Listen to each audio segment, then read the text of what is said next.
அனைத்து ஓட்டுநர் சொந்தங்களுக்கும் மற்றும் பிக் டிடிஎஃப் நண்பர்களுக்கும் வணக்கம். நம்ம இப்போ சென்னையில் வேலூர் போயிட்டு வர டியூட்டியை பற்றி பேச போகிறோம். ஆக்சுவலாக இது ஒரு ட்ராப் டியூட்டியாக தான் கிடச்சிது. ட்ராப்னா கஸ்டமர் கூட்டம் போய் விட்டுட்டு வரும்போது நம்ம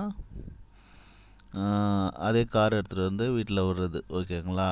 இதுக்கு எனக்கு கொடுத்த டேரிஃப் பார்த்திங்கன்னா 1500 ப்ளஸ் ஃபுட்டு. இந்த பொங்கல் டைமில் தான் இந்த டியூட்டியும் கிடச்சிது. ஆனால் பொங்கல் டைம்ன்றதுக்காக நான் அந்த கஸ்டமர் வண்டியை நான் யூஸ்லெஸ் பண்ணல,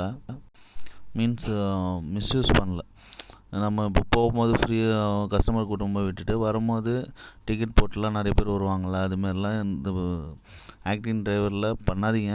என்னை பொறுத்த வரைக்கும் நான் ஏன் அதை சொல்கிறேன்னா, ஒரு நேரம் போல் ஒரு நேரம் இருக்காது.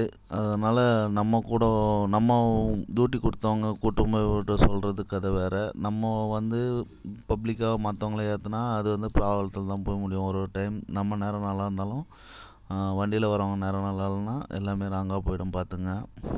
அதேமாதிரி புதுசாக வந்திருக்க நண்பர்கள் நிறைய பேருக்கு லிங்க்கு கேட்டிங்க, லிங்க் கொடுத்துருக்கேன். யார் யார் பயனடைஞ்சிங்கன்ட்டு கொஞ்சம் கமெண்ட் பண்ணுங்கள். அதே மாதிரி டியூட்டிலாம் எப்படி போகுதுன்னு கொஞ்சம் ரிவ்யூ சொல்லுங்கள். உங்களோட கமெண்ட்ஸ்லாம் நான் படிக்கிறதுக்கு வெயிட் பண்ணுறேன்.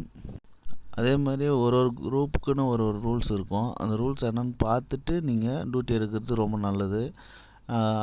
அதை நீங்கள் ஃபாலோ பண்ணலன்னா உங்களை ரிமூவ் பண்ணுறாங்க. திரும்ப நீங்கள் அந்த லிங்கை டச் பண்ணிங்கன்னா உங்களுக்கு ரிமூவ்டு தான் காட்டும். பேண்டு, அதாவது உங்களால் எதுவுமே பண்ண முடியாது. என்ன டியூட்டி போட்டாலும் உங்களால் அதை டச் பண்ணி எடுக்க முடியாது. அது மாதிரி ஆகிடும். அது மாதிரிலாம் ஆகக்கூடாதுன்னா நீங்கள் முடிஞ்ச அளவுக்கு அவங்களோட ரூல்ஸை நீங்கள் ஃபாலோ பண்ணிக்கணும். அவங்க சொல்கிறத நீங்கள் செஞ்சு தான் ஆகணும். அப்போ தான் அவங்க உங்களுக்கான டியூட்டியை கொடுப்பாங்க. அப்புறம் அவுட் ஸ்டேஷன் போகிற நண்பர்கள் தயவு செஞ்சு உங்களால் முடிஞ்ச அளவுக்கு ஓட்டுங்க. இல்லைனா ஒரு 2 ஹவர்ஸுக்கு ஒன்ஸு ரெஸ்ட்டு கொடுத்து அதுக்கப்புறம் வண்டியை ஓட்டுறது நல்லது. தூங்கிடாதீங்க, அதுக்காக சொல்ல வரேன். அதே மாதிரி கஸ்டமர்கிட்டையும் நீங்கள் கொஞ்சம் டிஸ்டன்ஸை மெயின்டைன் பண்ணி டியூட்டி எடுத்திங்கன்னா அவங்களுக்கு ரொம்ப பிடிக்கும். நீங்கள் கொலன்னு இருந்தீங்கன்னா, பேசிகிட்டே இருந்தீங்கன்னா அவங்களுக்கு ஒரு டியூட்டி கொடுத்தவங்களுக்கே ஃபோன் பண்ணி இந்த டிரைவர் வேண்டாம் அப்படின்னே சொல்லிடுவாங்க. ஓகேங்களா?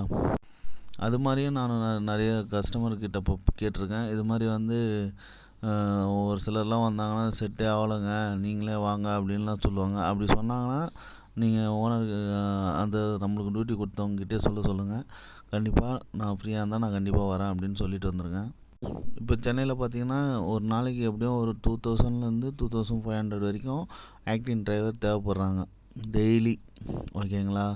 அதனால் நீங்கள் ஒரே வண்டி எடுக்க போகிறதில்ல, மாற்றி தான் எடுக்க போகிறீங்க. அதனால் உங்கள் ஸ்கில்லை வளர்த்துக்கலாம், நீங்கள் சம்பாரிச்சிக்கலாம், வேறு மாதிரி கஸ்டமரையாக ஹேண்டில் பண்ணலாம்.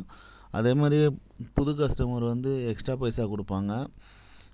ஆனால் ஆல்ரெடி ஆக்டிங் டிரைவர் எடுத்து ஓட்டுறவங்க, என்ன சொல்கிறது, ஆல்ரெடி கார் வச்சுட்டு ஆக்டிங் டிரைவர் போட்டு ஓட்டுறவங்க, ரெகுலராக கொடுக்குறவங்க கண்டிப்பாக எக்ஸ்ட்ரா பணம் கொடுக்க மாட்டாங்க. ஒரு ரூபானாலும் எண்ணி தான் கொடுப்பாங்க. அதையும் கொஞ்சம் பார்த்துங்க. வருத்தப்படாதீங்க எதுக்குமே.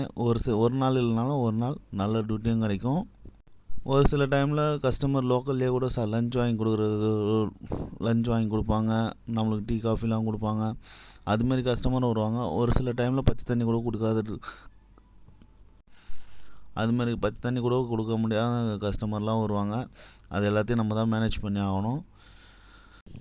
வாழ்வோம், வாழ வைப்போம், அனைவரும் வாழ்வோம். நன்றி, வணக்கம்.